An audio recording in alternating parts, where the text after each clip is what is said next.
become harder to distract.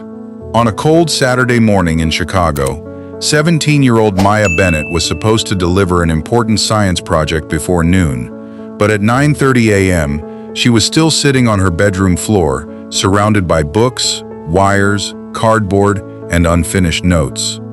Her project was about how city birds adapt to noisy environments, and she had spent 3 weeks preparing it. The problem wasn't that Maya didn't know what to do. She simply couldn't stay focused long enough to finish anything.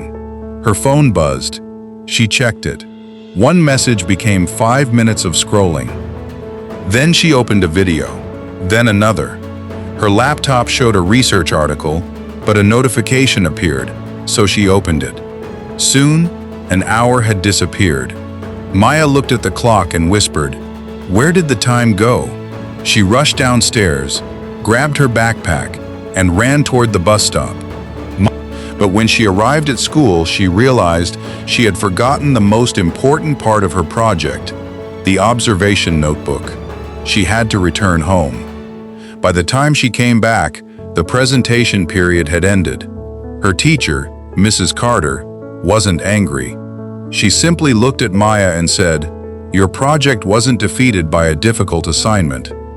It was defeated by everything you allowed to interrupt it." Maya didn't understand at first. That afternoon, instead of going home immediately, she walked through a small city park. Near a bench, she noticed an old man sitting quietly with a pair of binoculars. His name was Arthur, and he had been studying birds in the park for more than 20 years. Maya noticed something strange. Hundreds of people were walking around. Cars were passing nearby, dogs were barking, and children were playing. Yet Arthur seemed completely absorbed in watching one tree. Maya asked, "What are you looking at?" Arthur lowered his binoculars and smiled. "A sparrow." Maya laughed. "You've been watching the same tree for that long?" Arthur nodded. "The bird doesn't care about all the noise around it. It only cares about what matters."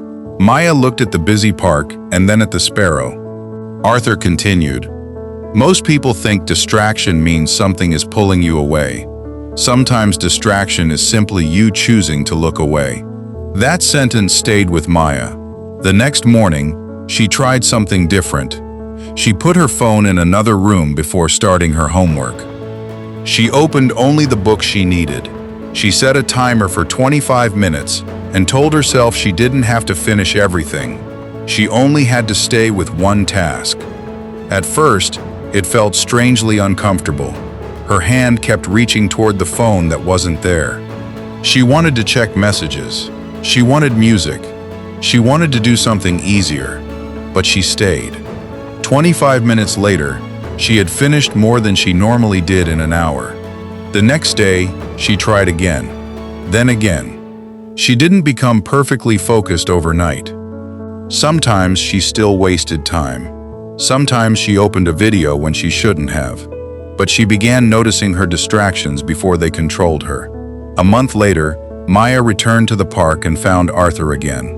She told him about her project and how she had started changing her habits. Arthur smiled and pointed toward the same tree. "Do you see that sparrow?" Maya nodded. "It isn't special because the park is quiet," he said. "It's special because the park isn't quiet, and it still knows where to look." Maya finally understood. Being focused didn't mean living in a world without distractions. It meant learning not to follow every distraction that appeared. Months later, Maya completed a much bigger project for school. This time, she worked in short periods, kept her phone away, and refused to switch tasks every few minutes. Her final presentation earned the highest grade in her class. But when her teacher congratulated her, Maya didn't think about the grade. She remembered the morning when an entire hour disappeared because she had followed one notification after another.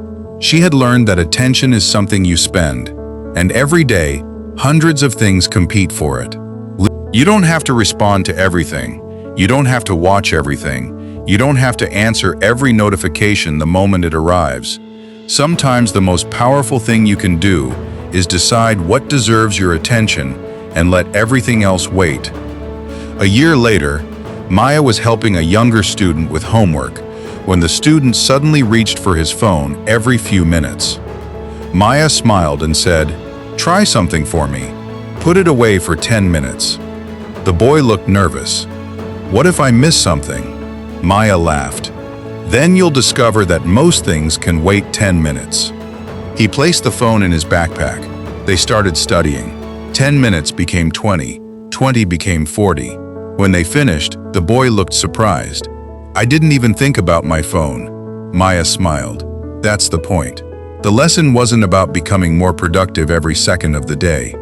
It was about choosing what deserves your attention instead of allowing everything around you to choose for you.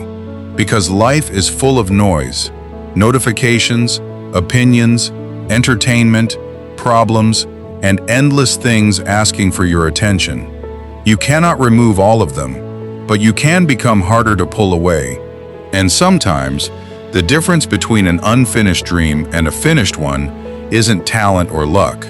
It's simply the ability to stay with something long enough to see what happens. If this story made you think about where your attention goes every day, share it with someone who is always distracted. Subscribe to the channel for more stories where ordinary characters discover extraordinary lessons in unexpected ways, and turn on notifications so you don't miss the next one. Remember, you don't need a quieter world. Sometimes, you just need to become better at deciding what is worth listening to. Thanks for watching. If you enjoyed this video, please subscribe to my channel. I upload more interesting and fun videos, so make sure you don't miss the next one. See you in the next video.